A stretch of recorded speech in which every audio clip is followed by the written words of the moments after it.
ଗୁରୁଜୀ, ଯେବେ ଆମେ ମୌନ ଥାଉ ତେବେ ବି ନିଜ ମନ ବକ୍ ବକ୍ ହେଲା ପରି ଅନୁଭବ ହୁଏ।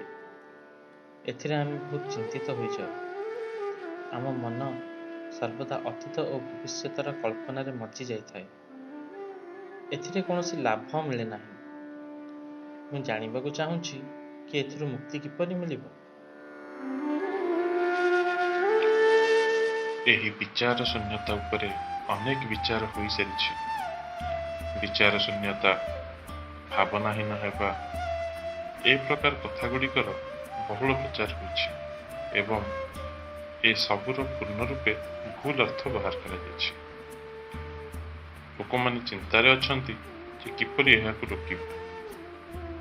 ଲକ୍ଷ ଲକ୍ଷ ବର୍ଷର ବିକାଶ ପରେ ଆମ ମନକୁ ଏ ପ୍ରକାର କ୍ଷମତା ହାସଲ ହୋଇଛି।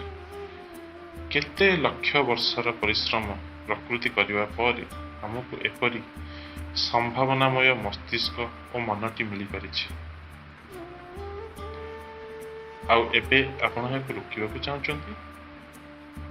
ଆପଣ କାହିଁକି ଏହାକୁ ରୋକିବାକୁ ଚାହୁଁଛନ୍ତି? ଯଦି ଆପଣଙ୍କ ମନ ଆପଣଙ୍କ ପାଇଁ ବିଲକୁଲ ଆନନ୍ଦମୟ ଭାବନା ପ୍ରସ୍ତୁତ କରନ୍ତା, ଆପଣ ଏହାକୁ ରୋକିବାକୁ ଚାହାନ୍ତେ? ନା, କିନ୍ତୁ ଏହା ବହୁତ ଦୁଃଖଦାୟକ ଭାବନା ପ୍ରସ୍ତୁତ କରୁଛି। ଏଥିପାଇଁ ଆପଣ ଏହାକୁ ରୋକିବା ବିଷୟରେ ଭାବୁଛନ୍ତି। ଆପଣ ଦୁନିଆରେ କୁଆଡ଼େ ବି ଯାଆନ୍ତୁ, ଯଦି ଲୋକଙ୍କୁ ଧ୍ୟାନ କରିବାକୁ କହିବେ, ସେମାନେ କହୁଛନ୍ତି, କିନ୍ତୁ ଗୁରୁଜୀ, ମୁଁ ମୋ ମନକୁ ରୋକି ପାରୁନାହିଁ। ମୁଁ କହିଲି, ଏପରି ସେବେ ସମ୍ଭବ ହେବ ଯେବେ ଆପଣ ନିଜର କିଡନୀ, ଯକୃତ, ଫୁସଫୁସ୍ ସବୁକିଛି ରୋକିଦେବେ।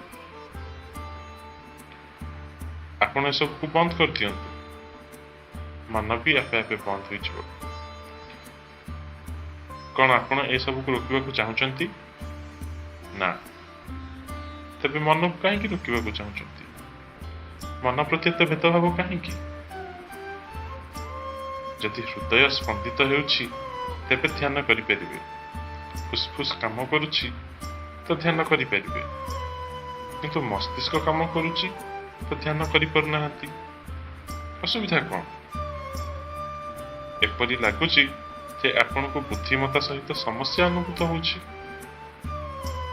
ଏହା ମାନବୀୟ ବିଚାର ଶକ୍ତି ବିରୁଦ୍ଧରେ ମୂର୍ଖମାନଙ୍କର ଏକ ଷଡ଼ଯନ୍ତ୍ର। କି ଧ୍ୟାନ କଲାବେଳେ ମସ୍ତିଷ୍କ ଅକାମୀ ହୋଇ ରହିବା ଉଚିତ। ନା, ଆପଣଙ୍କୁ ଆପଣ ମସ୍ତିଷ୍କକୁ ଅକାମୀ କରିବାର ଆବଶ୍ୟକତା ନାହିଁ। ଆମେ ଆପଣଙ୍କୁ ସାମ୍ଭବୀରେ ଦୀକ୍ଷା ଦେଇପାରିବୁ।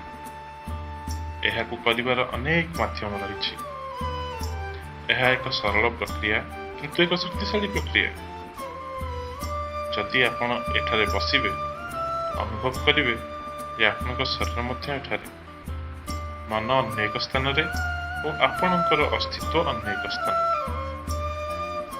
ଥରେ ଆପଣଙ୍କର ଏବଂ ଆପଣଙ୍କ ମନ ଭିତରେ ଏହି ଦୂରତା ଆସିଗଲେ, ମନ କ'ଣ କରୁଛି ଏହା ଏକ ସମସ୍ୟା ହୋଇ ରହିବ ନାହିଁ। ମାନି ନିଅନ୍ତୁ ଯେ ଆପଣ ଟ୍ରାଫିକ୍ ଜାମ୍ରେ ଫସିଛନ୍ତି। ଟ୍ରାଫିକ୍ରୁ ବାହାରିବାକୁ ସଂଘର୍ଷ କରୁଛନ୍ତି। ଏହା ଏକ ପ୍ରକାର ଅନୁଭୂତି। କିନ୍ତୁ ଧରି ନିଅନ୍ତୁ ଆପଣ ଏକ ପାହାଡ଼ ଉପରେ ଠିଆ ହୋଇଛନ୍ତି ଅବା ଏକ ଆକାଶ ଛତାରେ ଉଡୁଛନ୍ତି ଓ ସେଠାରୁ ଟ୍ରାଫିକକୁ ଦେଖୁଛନ୍ତି ବଡ଼ ଶାନ୍ତିର ସହିତ। ଓ ଟ୍ରାଫିକ୍! କାରଣ ଆପଣ ଟ୍ରାଫିକ୍ ଏବଂ ଆପଣଙ୍କ ମଧ୍ୟରେ ଏକ ଦୂରତା ରହିଛି।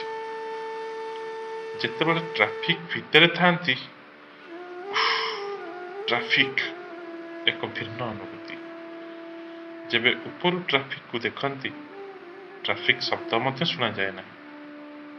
ଟ୍ରାଫିକ୍ ବହୁତ ସୁନ୍ଦର ଲାଗେ, କାରଣ ଏହା ଦୂରରେ ରହିଛି। ସେହିପରି ଥରେ ଯଦି ଆପଣଙ୍କର ଏବଂ ମନ ମଧ୍ୟରେ ଏକ ଦୂରତା ଆସିଯାଏ, ମନ ଆଉ ସମସ୍ୟା ହୋଇ ରହେ ନାହିଁ। ମନ ଏକ ଚମତ୍କାର ଅଟେ, ସମସ୍ୟା ନୁହେଁ। ଆଉ ସେମିତି ବି ଯଦି ବିଚାର ବାରମ୍ବାର ଆସୁଛି, ଏହା ଏକ ମାନସିକ ଡାଇରିଆ ଭଳି। ଯଦି ଆପଣଙ୍କୁ ଶାରୀରିକ ଡାଇରିଆ ହୋଇଛି, ଏହାର ଅର୍ଥ ଆପଣ କୌଣସି ଭୁଲ ଖାଦ୍ୟ ଖାଇଛନ୍ତି।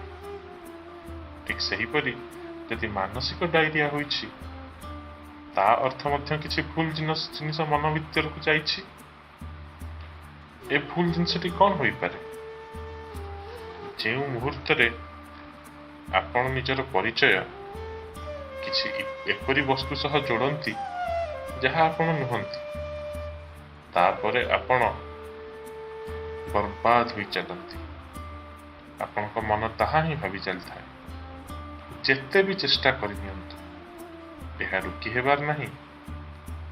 ଯଦି ଆପଣ କୌଣସି ଏପରି ଜିନିଷ ସହ ନିଜ ପରିଚୟ ଯୋଡ଼ୁନାହାନ୍ତି ଯାହା ଆପଣ ନୁହନ୍ତି, ତେବେ ଆପଣ ଜାଣିଛନ୍ତି ଯେ ପ୍ରତ୍ୟେକ ଜିନିଷ ସହିତ କିପରି ରହିବାର ଅଛି, ପ୍ରତ୍ୟେକ ବସ୍ତୁର ବ୍ୟବହାର କିପରି କରିବାର ଅଛି। କିନ୍ତୁ ସେ ପଦାର୍ଥ ଆପଣଙ୍କ ପରିଚୟ ନୁହେଁ। ତ ଆପଣ ଦେଖିବେ, ଯଦି ଆପଣ ବସିଛନ୍ତି, ମନ ସ୍ଥିର ଅଛି, ଯଦି ଆପଣ ତାର ବ୍ୟବହାର କରିବାକୁ ଚାହିଁବେ କରିପାରିବେ, ନହେଲେ ତାହା ସେହିପରି ରହିବ। ଏବେ ଆପଣଙ୍କ ହାତ ଏକ ନିର୍ଦ୍ଦିଷ୍ଟ ଅବସ୍ଥାରେ ଅଛି। ଏହା କ'ଣ ସ୍ୱତଃସ୍ଫୂର୍ତ୍ତ ଭାବେ ଏପଟକୁ ସେପଟକୁ ଯାଉଛି? ନା, ଆପଣ ଏହା ଉପରେ ବା ତଳେ ଯେପରି ଚାହିଁବେ ରଖିପାରିବେ। ଯେବେ ଏହାର ବ୍ୟବହାର କରିବାକୁ ଚାହିଁବେ କରିପାରିବେ। ତେଣୁ ଏହା ଏକ ଉପଯୋଗୀ ସାଧନ ଅଟେ। ଯଦି ଆପଣଙ୍କ ହାତ ବିଶୃଙ୍ଖଳିତ ଭାବରେ ଚାଲିବ, ଆପଣ ଉପହାସର ପାତ୍ର ହୋଇଯିବେ। ଯଦି ଆପଣଙ୍କ ମନ ମଧ୍ୟ ବିଶୃଙ୍ଖଳିତ ଭାବରେ ଚାଲିବ, ତେବେ ଆପଣ ସେତିକି ଉପହାସର ପାତ୍ର ହୋଇଯିବେ। କଥା କେବଳ ଏତିକି ଯେ ଆପଣ ଭାବୁଛନ୍ତି ଯେ ଅନ୍ୟ କେହି ଏହାକୁ ଦେଖିପାରୁନାହାନ୍ତି, କିନ୍ତୁ ଏହା ଦେଖାଯାଉଛି। ଯଦି କେହି ବି ପାଖରୁ ଆପଣଙ୍କୁ ଦେଖିବ, ସେ ଏହା ଦେଖିପାରିବ। ଲୋକ ଆପଣଙ୍କୁ ଦେଖିପାରୁଛନ୍ତି କି ନାହିଁ, ଏହା ପ୍ରସଙ୍ଗ ନୁହେଁ। ପ୍ରସଙ୍ଗ ଏହା ଯେ ଆପଣଙ୍କ ଜୀବନର ସବୁଠାରୁ ମହତ୍ତ୍ୱପୂର୍ଣ୍ଣ କ୍ଷମତା ବେକାବୁ ହୋଇଯାଇଛି, ଯାହା ମନ ଇଚ୍ଛା ବକ୍ ବକ୍ କରି ଚାଲିଛି। ତାହା କରୁନାହିଁ ଯାହା ଆପଣ ଚାହୁଁଛନ୍ତି। ଯଦି ଆପଣ ଏଥିରୁ ମୁକ୍ତି ଚାହୁଁଛନ୍ତି, ତେବେ ନିଜ ପରିଚୟ ଏପରି ଜିନିଷ ସହିତ ଯୋଡ଼ନ୍ତୁନି ଯାହା ଆପଣ ନୁହନ୍ତି। ଯଦି ଆପଣଙ୍କ ପରିଚୟ ଏହା ସହ ବା ତାହା ସହ ଯୋଡ଼ି ହୋଇନାହିଁ, ତେବେ ଆପଣ ଦେଖିବେ କି ସବୁକିଛି ବଢ଼ିଆ ଚାଲିଛି। ତାପରେ ମନ କେବଳ ତାହା କରିବ ଯାହା ଆପଣ ଚାହିଁବେ। ମନ ସବୁବେଳେ ନିଜର ହିଁ କାହାଣୀ ଶୁଣାଇବା ଉଚିତ ନୁହେଁ। ସେ ସେହି କାହାଣୀ ଶୁଣାଇବା ଉଚିତ ଯାହା ଆପଣ ଶୁଣିବାକୁ ଚାହିଁବେ। ଅନ୍ୟଥା ଏହା ଏକ ବହୁତ ବଡ଼ ପ୍ରତିବନ୍ଧକ ଅଟେ। ହେ ଭକ୍ତ, ପ୍ରଭୁଙ୍କ ଦରବାରକୁ ଆସିଛୁ, ତ ଘଣ୍ଟି ବି ବଜେଇ ଦେଇ ଯାଅ।